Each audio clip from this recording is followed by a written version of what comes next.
Alright, so I got my fuel pump kit from Rock Auto, and this place is like hit or miss. Sometimes you get what you order, sometimes you get not what you order.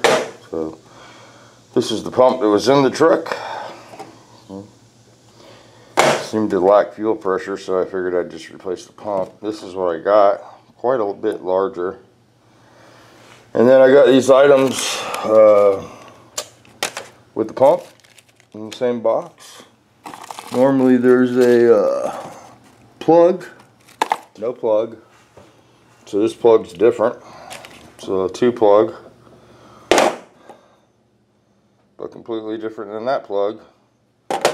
So I'll have to do something or try to get a plug kit. And then they threw these in just to add insult to injury. I have no idea what these fit.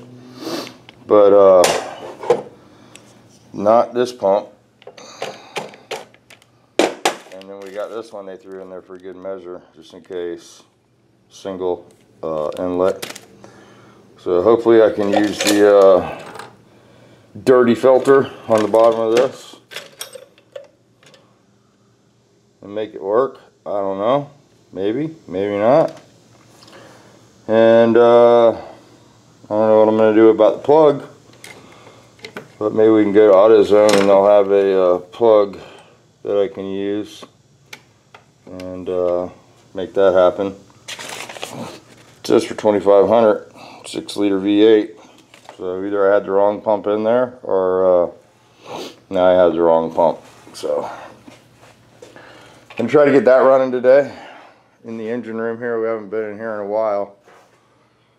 Got the door open there a little bit. Had to get to this part shelf over here yesterday, get some lug nuts for the bus.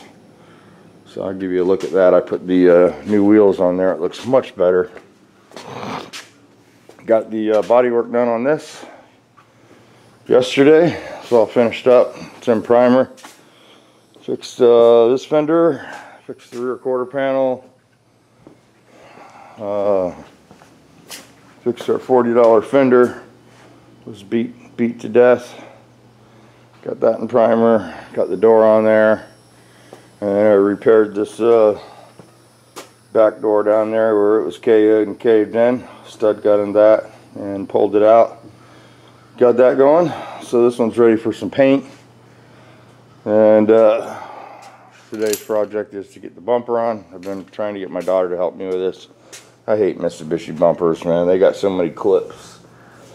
But I have to go to the zone and try to get some body clips. I'm going to go ahead and reinstall the bumper on the car, and then I'll straighten it.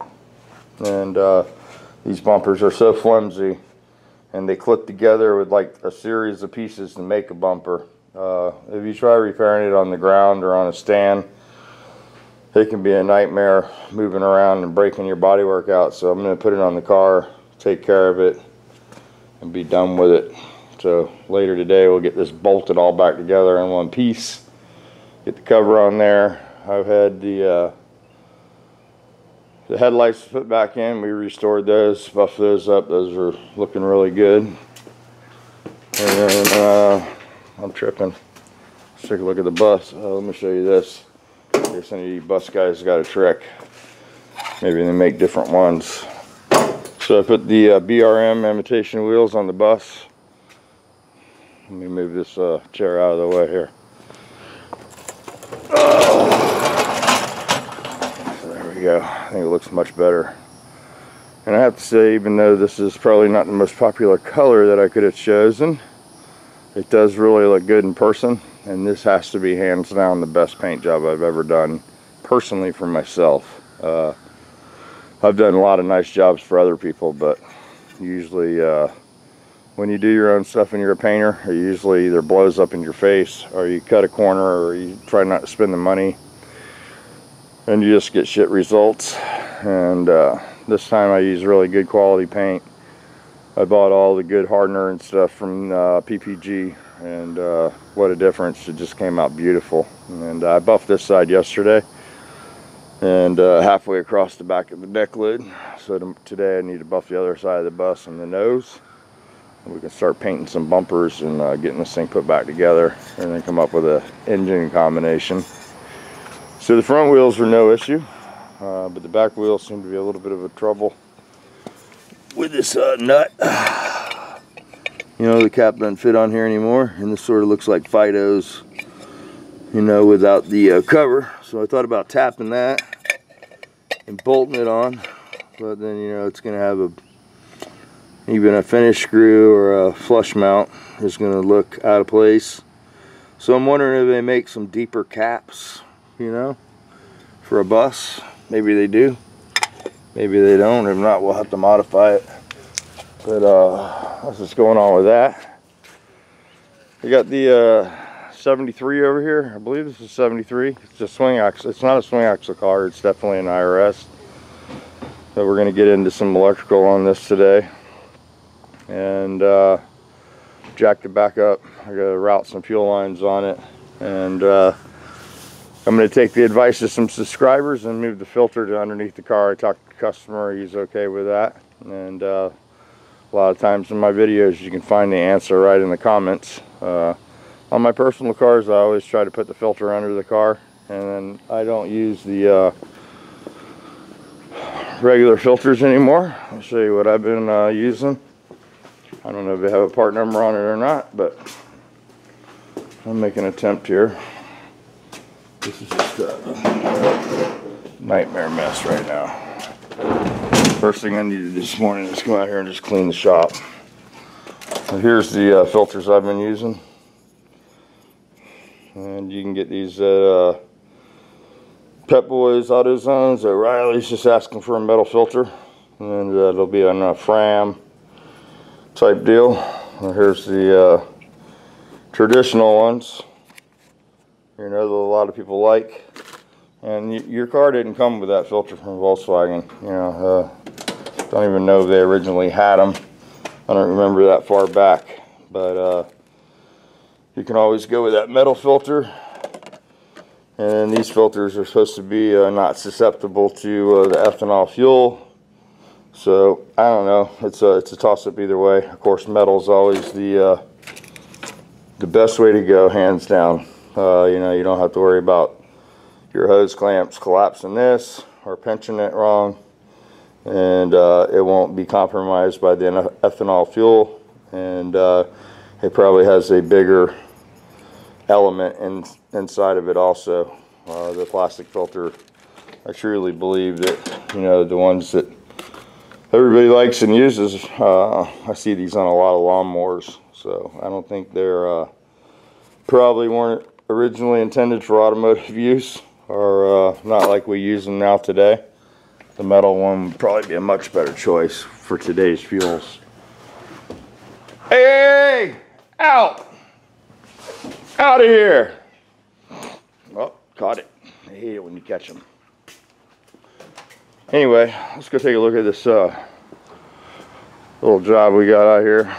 Showed you the bus. We talked about the 73. Got some pop-out windows to put in there, and just basically going over the whole car for the guy.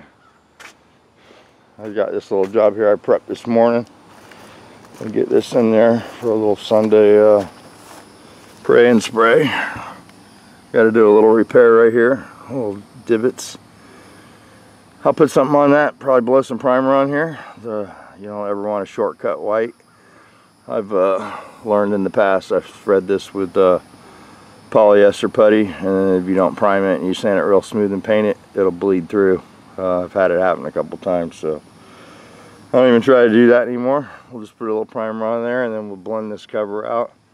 It's a fairly new car, so we'll just do this corner and get it back to him for Monday morning. What do you think, big boy? Huh? Where'd the top of your ear go? What happened to your ear? They're all missing ears. Yeah. Not this guy, though. He needs his ear cut. But that's what's going on with this. Got a little damage here, so we'll probably get into painting the whole cover.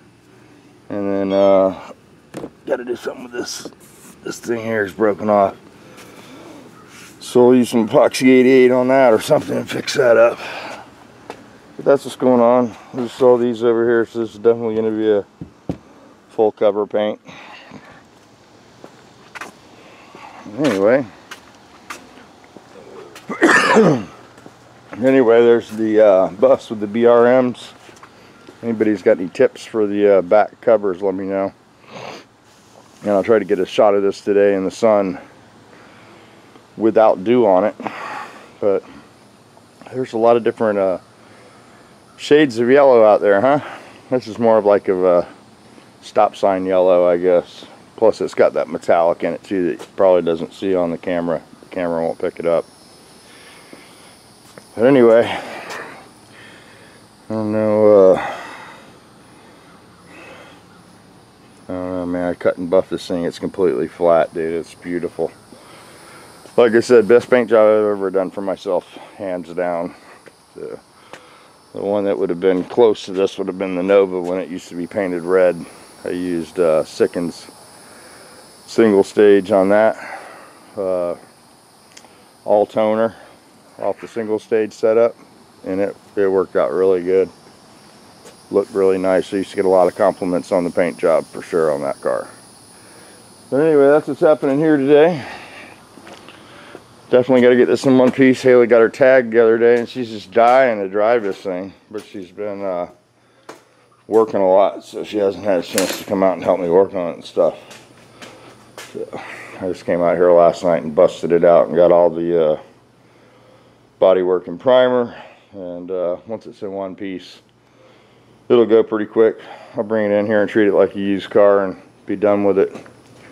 So that's what's happening here. I hope everybody's having a great day. Looks like it's going to be a beautiful day today here. I got to cut some grass today. Got to get the hustler out and knock the yard down.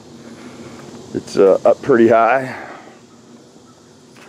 I've been letting it get up sort of high and get all these seeds on these spouts or shoots, whatever you call them.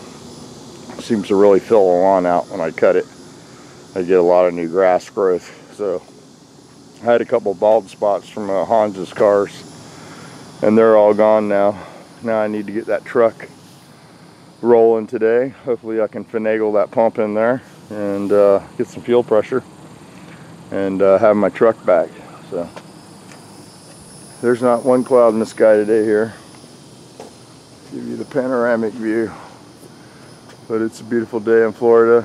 I got some yard work to do. I got cars to paint, and life is good. So get out there, push that record button, get out of the chair and into the shop and make something happen.